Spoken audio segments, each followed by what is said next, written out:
자, 전 세계 유일한 분단 국가에서 도 이 유일한 분단도, 그러니까 도가 분단이 돼 있는 지역이 바로 이곳 강원도라고 하죠. 그런데 이제 전쟁의 상처도 물론 있지만 이제는 정말 이 세계적인 자원이 되는 DMZ를 역시 또 강원도가 보유하고 있지 않습니까? 또 하나 금강산 관광 막히면서 막대한 경제적인 피해를 받고 지역 경제 거의 붕괴되다시피 한 고성도 있습니다. 그렇기 때문에 대북 정책의 가장 큰 수혜자가 될 수 있으면서 가장 피해를 볼 수 있는 지역이다. 이렇게 볼 수가 있는데, 그래서 강원도만큼 한반도 평화 정책에 민감하게 또 반응할 수밖에 없는 지역이 없는 것 같은데요. 한반도 평화 정책 어떻게 풀어야 하는지 후보님들 1분 30초씩 답변해 주십시오. 저도 고성에 가서 얼마나 금강산 관광 중단으로 타격을 입었는지 봤고요, 제 눈으로. 그리고 고성에 22사단 CP에 가서 또 병사들하고 하룻밤 잔 적도 있습니다. 근데 이거는 대한민국의 문제입니다. 금강산에서 우리 국민이 총살을 당하고요. 연평도 앞에서 우리 국민이 총살 당하고 화형까지 당하고요. 그리고 우리가 우리 세금으로 지어준 남북 개성의 남북 공동연락사무소, 북한 자기 멋대로 폭파하고 이런 걸 보면서 문재인 정부의 대북 정책, 이 한반도 정책 완전히 잘못됐고 그동안 생쇼만 해온 겁니다.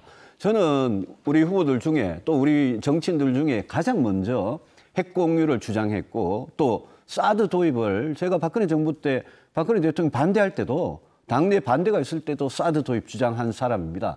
저는 중국이든 북한이든 러시아든 일본이든 우리 대한민국을 건드리면 크게 다친다라는 그런 자주국방력을 기르고 그 위에 한미동맹을 얹어서 우리부터 튼튼하게 하고 난 다음에 그다음에 북한하고 외교적 노력을 해야 되는 거지. 지금 문재인 정부가 하는 이런 식으로는 정말 우리의 국민의 생명을 언제 북한이 앗아갈지 모르는 매우 위험한 상태라고 생각하고 제가 대통령이 되면 군사, 안보, 외교 정책을 통째 바꾸겠습니다. 예. 역대 정권의 대북 정책을 보면 이승만 정권은 방공 정책이었고 박정희 대통령은 성공 정책이었고 노태우 대통령은 북방 정책이었고 김대중 노무현 대통령은 햇볕 정책이었습니다. 문재인 대통령의 대북 정책을 보면 본인은 햇볕 정책 3기라고 주장을 하지만 제가 보건대는 북을 맹목적으로 따라가는 종북 정책으로 저는 봅니다. 지난 30년 동안 남북 교류 협력을 했지만은 지금 남북 관계는 제자리고 북핵은 고도화되고 경량화되고 소형화돼서 이젠 SLBM까지 개발을 했습니다. 제가 대통령이 되면 대북 정책을 바꿀 겁니다. 굴종 평화에서 무장 평화로 바꿀 겁니다. 대북 정책의 기본 원칙을 남북 불간섭주의와 체제 경쟁주의로 바꿔서 동서독처럼 건전하게 체제 경쟁을 해서 한쪽이 무너지면 통일이 되는 그런 통일 정책을 하려고 합니다. 남북 문제는 여태 평화 타령만 해오다가 30년을 보냈습니다. 이젠 정신을 차릴 때입니다. 낭만적 민족주의를 배격하고 냉혹한 국제 질서를 따라가야 됩니다. 한미일 자유주의 동맹 강화하고 남북한 핵균형을 통한 나토식 핵균형을 추진하겠습니다. 자, 다음에는 윤석열 후보. 평화를 원하려면 전쟁을 준비하라는 말이 있습니다. 이 말은 지속 가능한 평화라고 하는 것은 확고한 그런 안보 태세와 이 국방력을 전제로 한다는 뜻입니다. 지금 이 문재인 정부가 몇 년 동안 그 북한의 그 핵 위협을 방치하고 우리의 그 안보 태세만 약화하는 그런 조치들을 취해 왔습니다. 저는 남북 평화의 기본 조건은 먼저 북한의 비핵화입니다.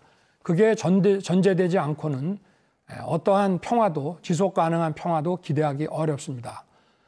그리고 우리는 확고한 안보 태세를 바탕으로 해서 우리 한미 그리고 국제 공조를 바탕으로 비핵화를 이끌어내고 미사일 대응 또 감시 정찰 자산을 튼튼하게 구축해야 된다고 저는 보고 있습니다. 그리고 남북 관계는 일단 비핵화가 아직 안 된다 하더라도 일단 북한을 개방화로 유도하기 위해서 필요한 소통은 저는 해야 된다고 생각을 하고, 그리고 비핵화가 실질적으로 진전됨에 따라서 남과 북이 함께 발전할 수 있는 공동 경제 발전 계획을 구축하도록 하겠습니다. 네. 예, 고맙습니다. 자, 이제 원희룡 후보께서 말씀해 주시죠. 예, 저는 북한의 비핵화를 포기해서는 안 된다고 생각합니다.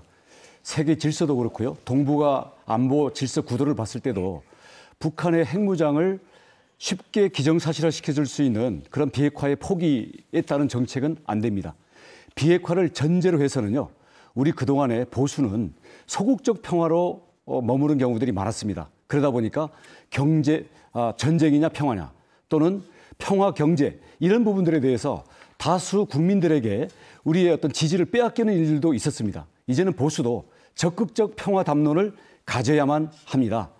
이 평화라는 것은요, 저는 지금의 반미 국가인 북한을 친미 또는 우호적 중립 국가로 바꾸는 거대한 구상 위에서 새로운 교류협력 사업 위에 새로운 산업경제를 만들 수 있습니다. 특히 강원도는 거기에 대해서 매우 민감합니다. 과거에 금강산 관광으로 있었던 일시의 호경기에 대한 강원도 주민들의 아쉬움이 많을 것입니다. 그런데 앞으로 원산 갈마지구라든지 아니면 낮은 선봉지구라든지 아까 우리 홍 후보님이 말씀하신 러시아와의 교류 등 새로운 산업경제를 강원도를 본산으로 해서 발전시킬 수 있는데요. 앞으로 북한의 도발과 정권의 변동에 따라서 없어지는 사태를 막기 위해서는 미국과 중국이라는 국제적인 투자와 보장을 끌어들임으로써 안전장치를 마련해서 우리 예측 가능하고 강원도민들이 미래에 대해서 새로운 평화경제를 만들 수 있도록 해야 됩니다. 고맙습니다. 자,